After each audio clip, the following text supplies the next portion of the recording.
আখিরাতের ময়দান বড় ভয়ঙ্কর। দুনিয়াতেই তো বিপদে কেউ কাউরে পায় না, নিজের জান বাঁচা, নিজের জান বাঁচায়। ওই যে সিডর হয়েছিল বরিশাল, বাবা কান্দে কয় আমার দুইটা মেয়েরে নিয়ে যখন আমি টিনের চালে দাঁড়াইলাম, আমার দুটা অবুঝ মেয়ে, আমার দুই কান্দা ধরা, ঘরটা পানিতে ডুবে গেল, টিনের চালে পানি উঠে গেল। দুইটা মেয়ে আমার দুইটা গলায় ধরে কান্দে আর কয় আব্বু আমরা সাঁতার জানি না, আমরা সাঁতার জানি না, আমাদেরকে তুমি ছাইরো না। বাবা কই মারে টেনশন করিস না, আমার জান থাকতে তোদেরকে ছাড়বো না।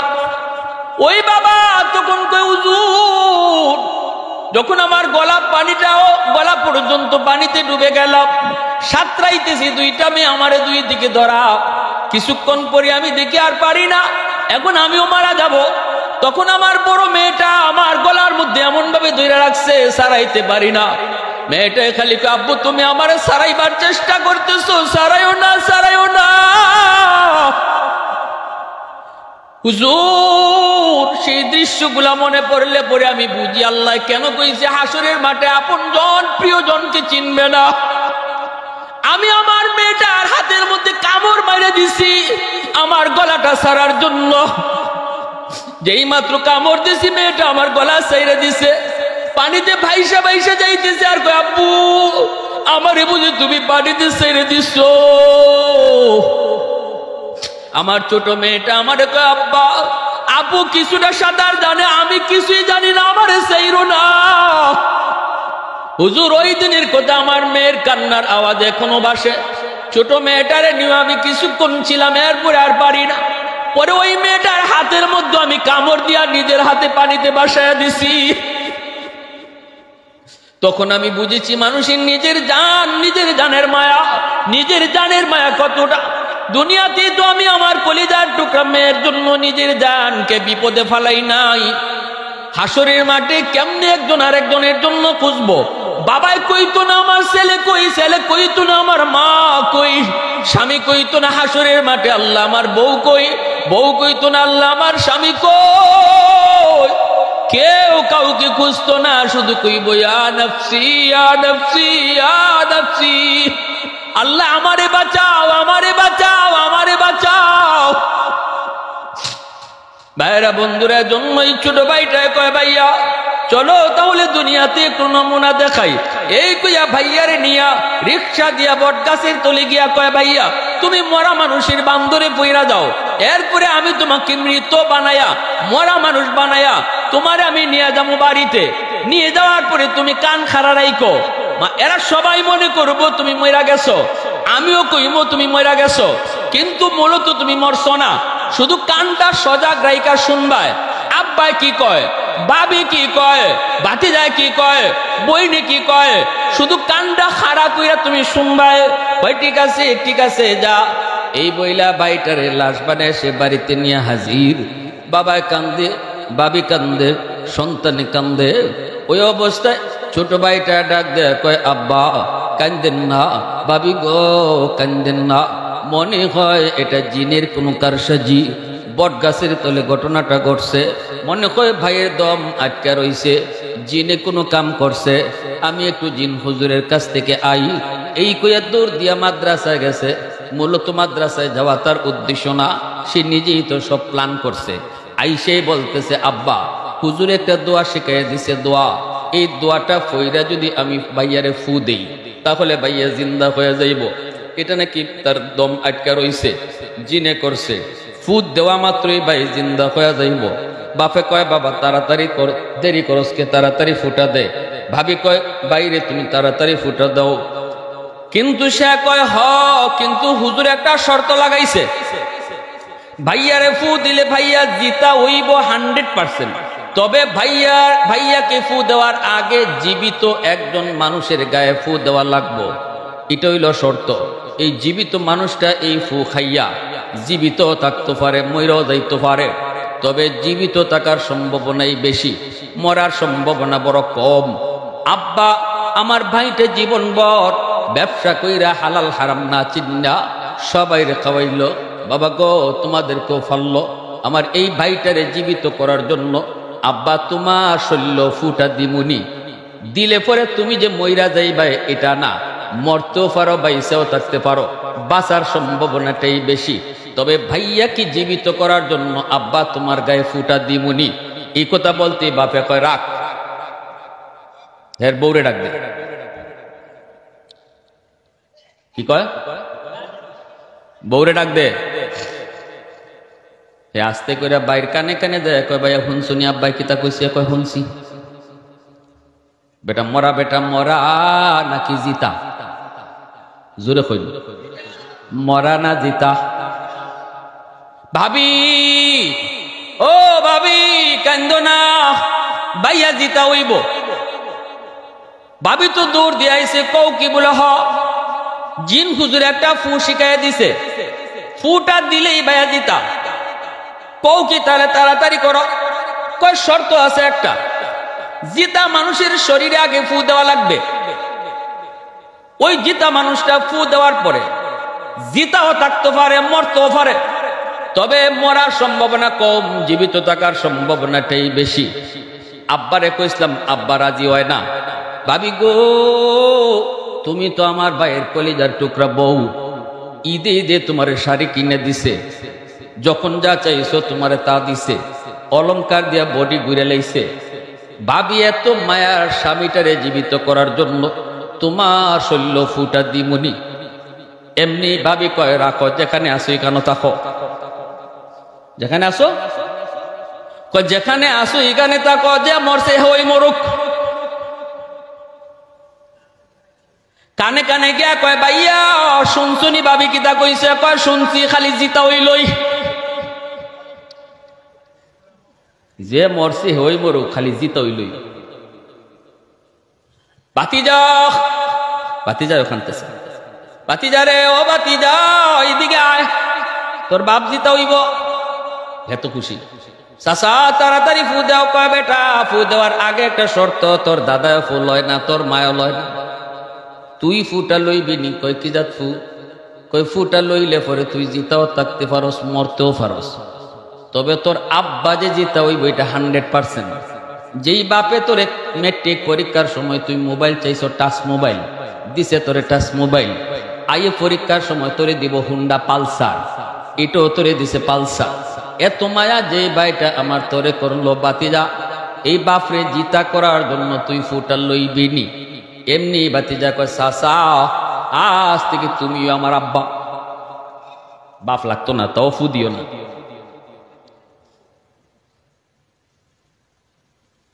এমনি মরা বেটায় উঠতে দিছে দৌড়, এক দৌড়ে মুফতি সাহেবের কাছে।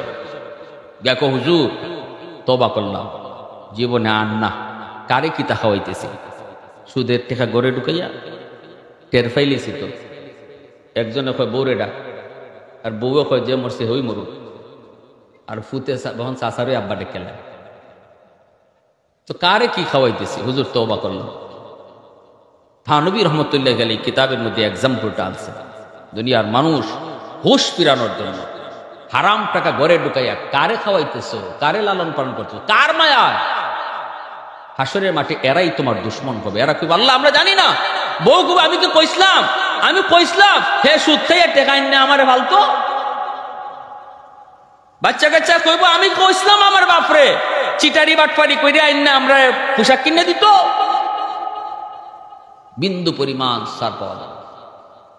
একটা শাস্তির কথা শুধু শুনেন ভাইরা বন্ধুরা, শুনেন। মেরাজের রজনীতে আল্লাহর নবী, রহমতের নবী, তিনি যখন জান্নাত জাহান্নাম দেখলেন, জান্নাত জাহান্নাম যখন নবীকে দেখানো হলো, রসুল যখন জাহান্নামের ভিতরে গেলেন দেখার জন্য, নবীজি বলেন আমি মেরাজের রজনীতে জাহান্নামে যায় দেখলাম একদল মানুষ, বুতুনুহুম কাল বুয়ুত ফিহাল হায়াত তুরা মিন খারিজি বুতুনিহিম। তিনি বলেন আমি একদল মানুষকে দেখেছি, এদের পেট হলো গড়ের মতো, পেট ভরা সাপ কিলবিল কিলবিল করে, নাকের ছিদ্র দিয়া, মুখের ছিদ্র দিয়া, পায়খানার ছিদ্র দিয়া সাপগুলা বাইরিতেছে। আমি জিব্রাইল আমিনকে বললাম ভাই জিব্রাইল মান হাউলাই? জিব্রাইল বলেন নবী গো হাউলাই আকালাতুর রিবা। ওগো নবীজি এরা কারা জানেননি? রাসূল কয় এরা কারা? এত বেইজ্জতির সাথে জাহান্নামের শাস্তি। পেট ভরা সাপ কিলবিল কিলবিল করে, বাহির থেকে সাপ যে তার পেটের ভিতরে দেখা যায়, এই সাপগুলা তার নাক দিয়া বাইর হয়, মুখ দিয়া বাইর হয়, পায়খানা রাস্তা দিয়া বাইর হয়, বডির ছিদ্র দিয়া না সাপগুলা বের হয়। রাসূল বলেন ভাই জিব্রাইল এরা কারা? এমন শাস্তি কেন এদের? জিব্রাইল আমিন কয় নবী গো, এরা হলো আপনার উম্মতের মধ্যে যারা সুদ খাইতো, এই সুদখোরদের শাস্তি হলো এটা, শাস্তি হলো এটা। জাহান্নামে সুদখোরের পেট ভরা সাপ থাকবো। বাস্তব একটা ঘটনা আমি আপনাদেরকে শোনায় ফেলি। আমাদের হবিগঞ্জে একটা বাজার, নাম বলবো না, নাম বললে আপনারা অনেকেই চিনে ফেলবেন। অনেক আগের একটা ঘটনা, আমাদের দাদাদের জবান থেকে শুনেছি। ওই বাজারে একজন মার্কা মরা সুদখোর ছিল। সবাই জানতো সে বহুত বড় মার্কা মরা সুদখোর, অনেক টাকা বানাইছে। ভালো করে মনে রাখবেন, সুদখোর যদিও দেখতে দিনে দিনে রাতে রাতে অনেক আঙ্গুল ফুলে কলা গাছ হয়ে যাবে। ইয়ামহাকুল্লাহুর রিবা ওয়া ইউরবিস সাদাকাত। আল্লাহ বলেন সুদখোরের টাকা রাতারাতি হয়, কিন্তু থাকে না, টিকে না। আল্লাহ পাক কয় ধ্বংস অনিবার্য। হয়তো নিজের চোখে এসে অধপতন দেখে যাবে, নয় তার সন্তান অধপতন দেখবে। আল্লাহ পাক রব্বুল আলামিন পরিষ্কার জানায় দিয়েছেন, তার আওলাদ কেউ না কেউ ভিক্ষা ঝুলি লইয়া হাঁটবে। ওই লোকটার পেটের ভিতরে সাপ, কিন্তু সাপ কি না কেউ তো কিছু জানে না। মরবার আগে তার পেটটা এত বড় হয়ে গেল।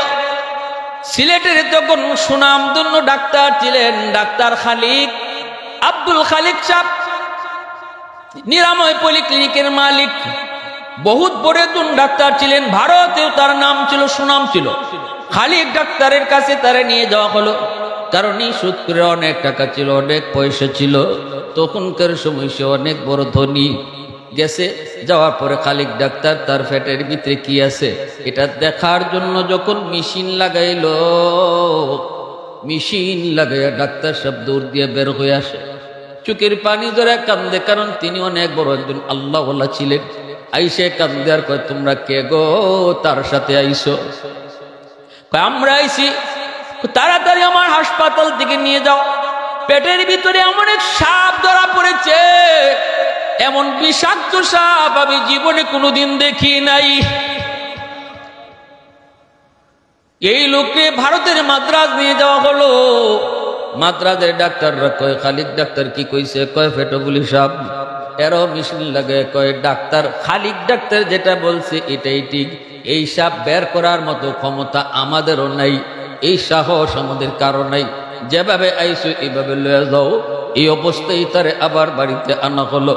পেটের মধ্যে সাপ লইয়া সে মারা গেল। এই সাপ পেটে লইয়াই তারে কবর দেওয়া হলো। এজন্য বলি যুবক, অল্প কদিনের রং তামাশার জন্য সুদ নামক ভয়ঙ্কর এই মারাত্মক কবিরা গুনাহ করে ঢুকায়ও না। নিজের পেটেও সাপ ঢুকায়ও না, বাচ্চা কাচ্চা বউ বাচ্চার পেটেও সাপ দিও না। কখনো ঘরের মধ্যে রহমত আসবে না, বরকত আসবে না। হালাল ব্যবসা করো, আল্লাহ বরকত বাড়ায় দিবে। ব্যবসা যদি হালাল হয়, বরকত বাড়ায় কে? একটু জোরে আওয়াজ দিয়ে বলেন, বরকত বাড়ায় কে? বরকত কি চোখে দেখা যায়নি? হ্যাঁ, বরকত কি দেখা যায়? বরকত দেখা যায় না। এজন্য আল্লাহ পাক রব্বুল আলামিন কয়, যদি তুমি ঈমানের সাথে নেক আমল করো, এর অর্থ হলো আমি আল্লাহর যত আদেশ আছে আদেশগুলা তুমি মানো, নিষেধ যতগুলি আছে এগুলা থেকে নিজের বিরত রাখো। নমাজ পড়ে যেই লোক মিথ্যা বলে না, ঘুষও খায় না, সুদও খায় না, হারামও খায় না, সেই হলো নেক আমলকারী। আল্লাহ কয় তার জন্য আমি পুরস্কার রাখছি। 1 নাম্বার পুরস্কার হলো দুনিয়ার জীবনে শান্তি নামক নিয়ামত আমি আল্লাহ তারে দান করব। ঘরটারে শান্তির ঘর বানায় দিব, দিলের ভিতরে আমি তারে শান্তি দান করব। ঘুমের ট্যাবলেট খাইয়া তারে ঘুমাইতে হবে না, এসির ভিতরে গিয়া ঘুমানো লাগবে না। আমি আল্লাহ তারে ঘুম নামক নিয়ামত দান করব। আল্লাহ বলে, জোরে বলেন আল্লাহু আকবার, আরো জোরে আল্লাহু আকবার। 2 নম্বর আল্লাহ পাক বলেন, ওয়ালা নাজজিয়ান্নাহুম আজরাহুম বিআহসানি মা কানু ইয়ামালুন। দুই নম্বরে আল্লাহ পাক বলেন দুনিয়াতে নগদ পুরস্কার হলো শান্তি নামক নিয়ামত, ইজ্জতের জীবন, সম্মানের জীবন, শান্তির ঘর আমি আল্লাহ তোমারে দিবার ওয়াদা করলাম যদি খাঁটি ঈমান তোমার থাকে, নির্ভেজাল ঈমান থাকে। দুই নম্বর হলো আমার আদেশ সব মানতেছো, নিষেধ থেকে তুমি বাঁচতেছো। যদি কখনো আমার আদেশ মানতে যায় তোমার ভুল হয়ে যায়, সাথে সাথে তুমি আমার কাছে সারেন্ডার করেছো, আল্লাহ অনিচ্ছায় আমি এই ভুলটা করে ফেলেছি অথবা ইচ্ছা করে করছি আল্লাহ, কিন্তু তোমার কাছে মাপ চাই আর করতাম না। আল্লাহ কয় এত আমি তোমার উপরে খুশি, তুমি এতটুকুও কইতাই না। ড্যাম কিয়া অহংকার নিয়ে চলতেছো তো চলতেছো, যারে যা কোয়ার তো কইতেছো, অনুতপ্ত নাই। আল্লাহর সাথেও তুমি অহংকার দেখে হাঁটতেছো কিন্তু অনুতপ্ততা নাই। আল্লাহ তারে সারে, জোরে বলেন আল্লাহ তারে সারে, আল্লাহ তারে সার দেন। আর আমি যদি আল্লাহকে সারেন্ডার করে ফেলি, আল্লাহ ভুল হয়ে গেছে মালিক, আমি তো তোমার গোলাম, তুমি তো আমার মুনিব, আমি কার কাছে মাপ চাইমু আর আমারে ক্ষমা করবো কেডায়, তুমিই তো। আল্লাহ তখন খুশি হয়ে যায়, আল্লাহ তখন খুশি হয়ে যায়, খুশি হয়ে বান্দা আমার কাছে সারেন্ডার করে ফেলছে, আর তার উপরে রাগ করা ঠিক না, তার উপরে গুসা করা ঠিক না। আল্লাহ খুশি হয়ে যায়। আমরা সারেন্ডার হতেই তো রাজি না, ঠিক না নি ভাই? জোরে বলেন। যে মানুষটা সুদ খাইতেছে, হে বুক ফুলাইয়া সুদ খাইতেছে, বাজারক মানুষের সামনে গলা টিপাইয়া ধরতেছে। সুদকুর যারা, এদের চোখে রক্ত থাকে না, এরা বেহায়া বেচসম হয়ে যায়। সমাজে সুদের ব্যবসা কারা করে জানেন? যাদের কসকসি টাকা আছে আর পাওয়ার আছে, এই দুইটা জিনিস যার আছে, শক্তি আছে, গোষ্ঠী বড় লাঠি আছে, আর কসকসে টাকা, কম দিনে টেকা বানাইতে চায়, কষ্ট করে না, বিছনাত ফুইরা ফুইরা হে টেকাও লইতে চায়। এই ধরনের মানুষরাই সমাজে সুদের ব্যবসা করার কল্পনা করে। আর কইরা যদি একজন দুইজনে দেয় না, গরিব মানুষ বিপদে ফুইরা টেকা নিছিল, 1 তারিখ 2 তারিখ পার হয়ে জায়গা, বাজারও দইরা ফালাত বান্ধালায়। তাইলে বোঝা গেল তাদের কি, এরা সুদের টাকা তোলার জন্য এরা উন্মাদ হয়ে যায়। এজন্য আল্লাহ সূরাতুল বাকারার মধ্যে সুদ করে একটা শাস্তির কথা বলছেন। হাসরের মাঠে সুদকুররা জিনে ধরা রোগীর মতো উঠবো। জিনে ধরা রোগী যেমন মাতাল হয়ে থাকে, হাসরের মাঠে সুদকুরও মাতাল হয়ে উঠবো। হাসরবাসী কইব এ ইবায় আর হিবায় ফরে গীতা, কয় এ মাতাল কেন মাতাল? কয় দুনিয়াতে সুদের টাকা তুলবার লাগিয়ে মাতাল আসিল, এজন্য হাসরের মাঠে আল্লাহ এর মাতাল বানিয়ে তুলবে। দুনিয়াতে যে যে গুনার সাথে জড়িত থাকবো তার নমুনার রূপ ধরাই আল্লাহ হাসরের মাঠে তারা তুলবো। হাসরের মাঠে কিছু মানুষের নমুনা কুকুরের মতো হবে, হাসরের মাঠে কিছু মানুষের আকৃতি শুয়োরের মতো হবে, হাসরের মাঠে কিছু মানুষের আকৃতি বাঘের মতো হবে। যার ভিতরে যেই হাসরতটা বেশি আছিল তারে আল্লাহ ওই হায়ওয়ানের রূপ ধরাইয়া উঠাবে। প্যার হাজিরিন, এজন্য আসুন আল্লাহ বলে 2 নম্বর শাস্তি, 2 নম্বর পুরস্কার হলো যদি 2টা শর্ত পাওয়া যায়, দুনিয়াতে একটা নগদ আর একটা হইলো বাকি। বাকিটা হইলো তুমি দুনিয়া আমারে পাওয়ার জন্য যতটুকু কষ্ট করছো আমল কইরা, নেক আমল কইরা, এর চেয়ে 1000 গুণ বেশি পুরস্কার জান্নাত আমি আল্লাহ তোমারে দান করব।